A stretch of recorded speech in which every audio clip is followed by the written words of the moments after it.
What's up, guys? Swift here, covering everything Chicago Bears. I think right tackle is our biggest need heading into the NFL draft. It's mock draft mania. We are just a month away from the draft now, and the Bears have already made a huge move trading back from number 1 to number 9. There are so many mock drafts out there. Really, the only ones I usually pay attention to are Daniel Jeremiah and Scott Wrights. However, there were 3 big mock drafts released this week with Daniel Jeremiah, Mel Kiper Jr., and the Draft Network. Mel Kiper Jr. had us taking Paris Johnson Jr. out of Ohio State. Daniel Jeremiah has us taking Peter Skoronski out of Northwestern. And the Draft Network has us taking Broderick Jones out of Georgia. All 3 tackles and the consensus top 3 tackles in the draft. All 3 should be available at number 9, and it makes perfect sense to fill our biggest hole on the roster with whoever Ian Cunningham and Ryan Poles view as the top tackle in the draft. Yes, I think right now, heading into the draft and the way things are shaking out, I would draft a tackle in the first round. I think protecting Justin Fields should be of utmost importance this year. I think there are 3 really intriguing guys sitting at the top of the draft, too, that make a ton of sense. Paris Johnson Jr. checks a ton of boxes for me. Is he a finished product? No, not yet, but he has all of the physical tools. He might just need some time to refine his technique. He measured in at 6'6", 313 pounds, with freakish 36-plus inch arm length. Ryan Poles will love that. He's also Justin Fields' former teammate and easily a first-rounder in this year's draft. Then you have Georgia's Broderick Jones, who posted a 9.46 on the RAS score and measured in at 6'5", 311 pounds, and has nearly 35-inch arm length. He also fits the mold of what Ryan Poles is looking for in a tackle. He needs to work on his consistency and technique as well, but he also looks like he could be the starting right tackle for the next decade or longer. The last of the 3 is Northwestern's Peter Skoronski. If you put on his tape, you're going to love what you see. He has everything you could want in a tackle except for arm length with 32.25-inch arms. He comes in below the standard NFL minimum to play tackle. For people who don't know much about the short arm theory for tackles, it's real. 33 inches is considered the minimum. Think of Tevin Jenkins, who has 33.75-inch arm length, an entire inch and a half longer than Skoronski's, and Tev is considered to have short arms. It's one of the reasons Ryan Poles and company viewed Tev as a guard last year. Meanwhile, there are some NFL tackles with 33-inch arms that have had success. Under 33-inch arms, though, like Skoronski, and you're talking about something that would be a statistical anomaly. So while I think Skoronski is going to be a great football player, I think Ryan Poles views him as a guard, period. Could I be wrong? Yes, but so far, everything Ryan Poles has told us, he is not going to take a tackle with 32-inch arms. Those are the 3 tackles that are popularly mocked to us at number 9.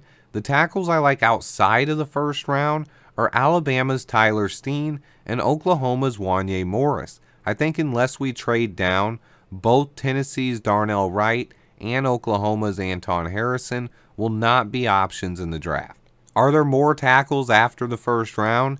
Yes, but it's not an extremely deep tackle class. There are only 2 surefire fits for Ryan Poles in Broderick Jones and Paris Johnson Jr. After that, there are only 3 to 5 tackles in the entire class that fit the mold of what Ryan Poles is looking for. I wanted to make a quick point on why I think right tackle is our number 1 need over any spot on the defensive line. I know how important 3-tech is in this defense, and I know how important it is to get a pressure on opposing quarterbacks. We need help on this defensive line, but think about it this way. If Ryan Poles drafts a defensive lineman in the first round, how many snaps is that guy going to play?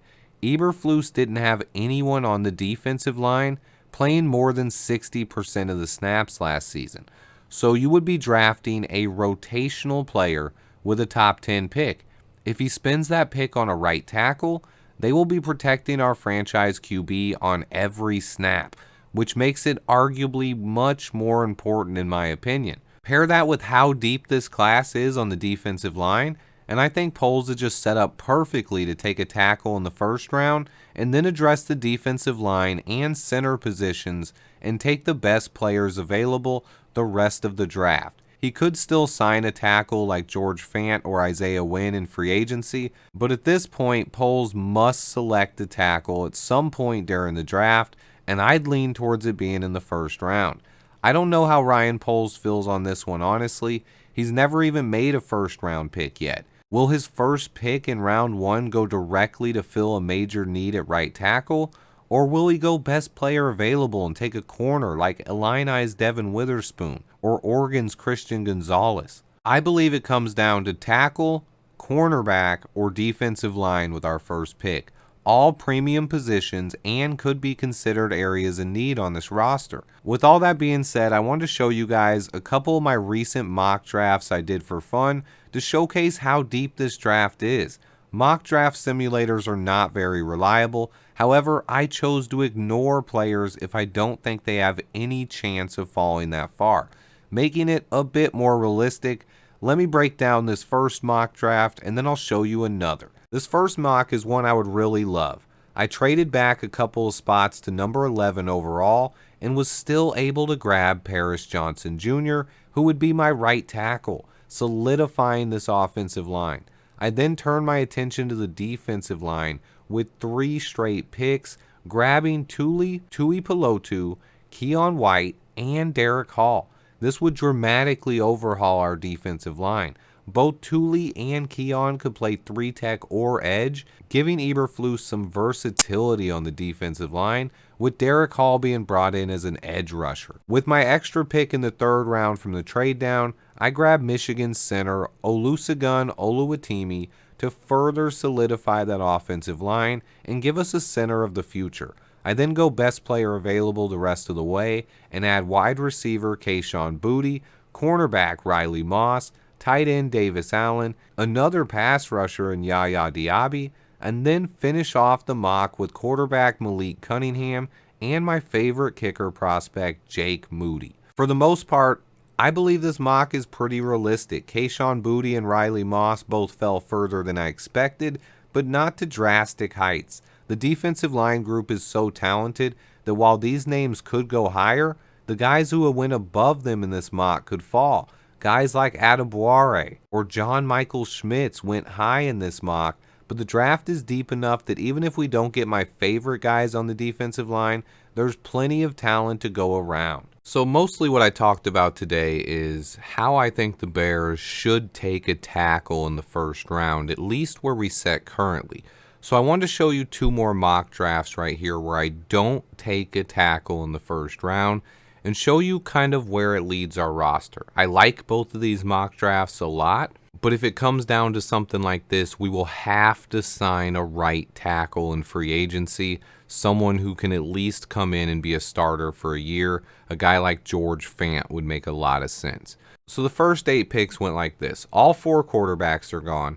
Tyree Wilson is gone, Will Anderson's gone, Devin Witherspoon and Christian Gonzalez go, leaving Jalen Carter on the board at number 9, in which case I just had to pull the trigger. I then just stick with attacking the defensive line, and you could see how good our defensive line could be in a situation like this. After I get Anudike Uzoma from Kansas State at edge, I then put a big body nose tackle next to Jalen Carter with Siaki Ika. Our defensive line would be awesome if this is how the draft played out, but our right tackle spot would come down to Jalen Duncan, who I took next, having to compete with a veteran. I don't know if Jalen Duncan's ready. I don't know how comfortable I would be with him being our right tackle as a rookie, but if Ryan Poles is comfortable with it, maybe I am too. I also get Oluwatimi at center here and some other intriguing players later in the draft as well. This one got graded out as an A. And then this next mock draft, I delve into the other situation I talk about. What if Poles takes Devin Witherspoon with the first pick or a cornerback? As you can see, when I got to the 2nd round, there weren't any tackles there I really wanted. So again, I went hard on the defensive line, taking Tuli Tuipulotu and Derek Hall. And then I take who I think is the best fit and best tackle still on the board with Tyler Steen. They graded it out as an F. Tyler Steen is a guy who's been moving up draft boards, though, and is a guy that Getsy spent some time with at the Senior Bowl.